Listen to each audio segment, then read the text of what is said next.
Hey class. All right, this week, I know I've said this before. This is another one of my favorite topics, though. We're talking about information ethics and policies. So I am very into ethics. There is not necessarily just one right way. There are a lot of right ways to do things, but there are wrong ways. And I have spent too much of my career around people who do bad things. Don't don't do it, honestly. Um, I did grow up in Illinois, in Chicago politics. Gives you a real interesting perspective. and, and not that politicians are bad people. That is not the perspective that it gives me. It definitely gave me the perspective that there are a lot of people who hang around politicians who are not there for the right reasons if they were on a reality show. But I've been in libraries too, where there were people whose ethics were questionable. Definitely not doing library service the way that I thought they should be doing library service. So yeah, it sounds like a small thing, but yelling at your patrons all the time, that's wrong. Why are you doing this? I started at a library where I found out that the previous librarian had been keeping lists of names of patrons and like very small infractions, throwing candy wrappers on the floor. I mean, who cares? It's frustrating. It's frustrating to see library people who aren't doing a good job. So don't be those people. And now there are not ethics police that are coming to get you, kind of on your own for that. But knowing that there is a code of ethics for librarians, there is a code of ethics for archivists, there is a code of ethics for different people across different kinds of technology fields.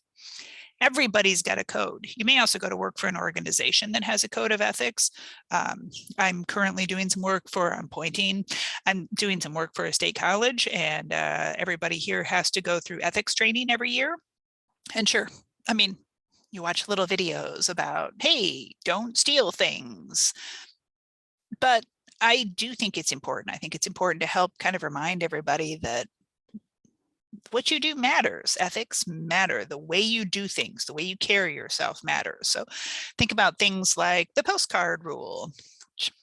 If what you were doing, if what you were doing could be written on the back of a postcard, would you be okay with that? Would you be embarrassed by that? If 60 Minutes or some other news show came to video you while you were doing whatever your decision you're making, are you okay with that?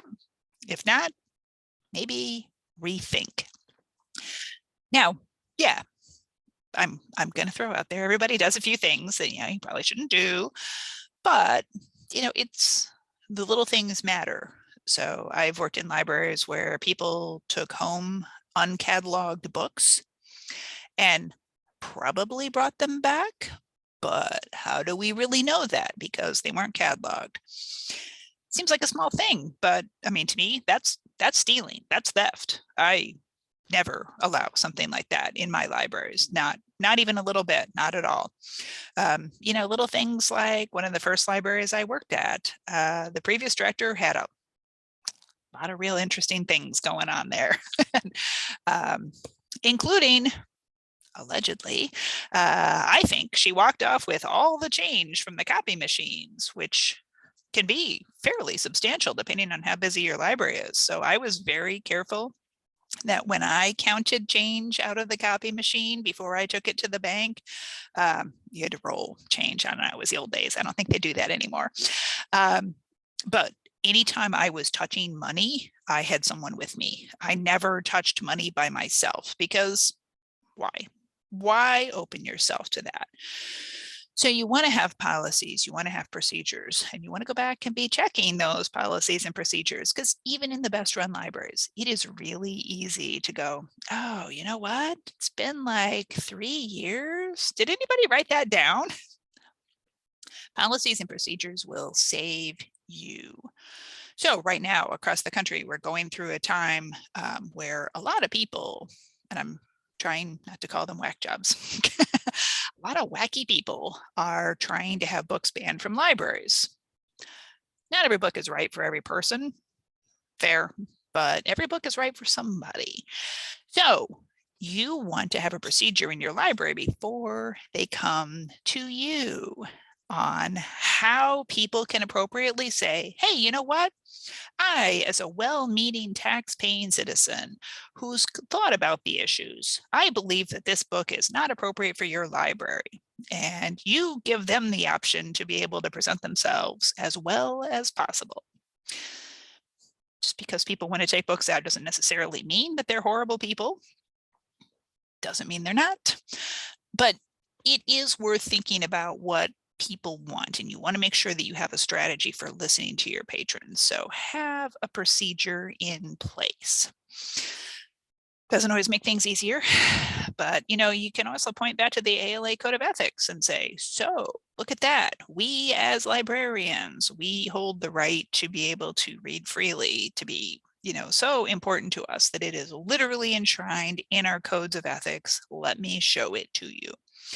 Doesn't fix every problem. No policy, no procedure fix every problem. But I have found, and I do believe, that if people who are upset about all kinds of things, if they see that you have thought, that you have given it consideration, that you are not just blowing them off and treating them like they're stupid, it helps. It helps to reduce conflict. It helps to reduce problems.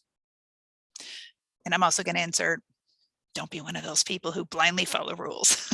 So yeah, I've worked in libraries that have like study rooms, or I've been in academic libraries that have the 2-hour holds.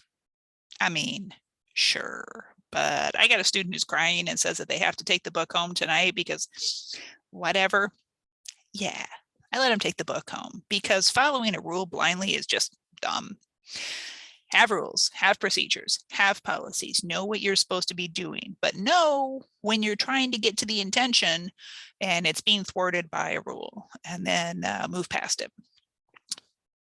Be sure you're making a smart decision when you do that.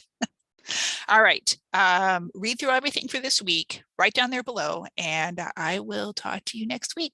Bye-bye.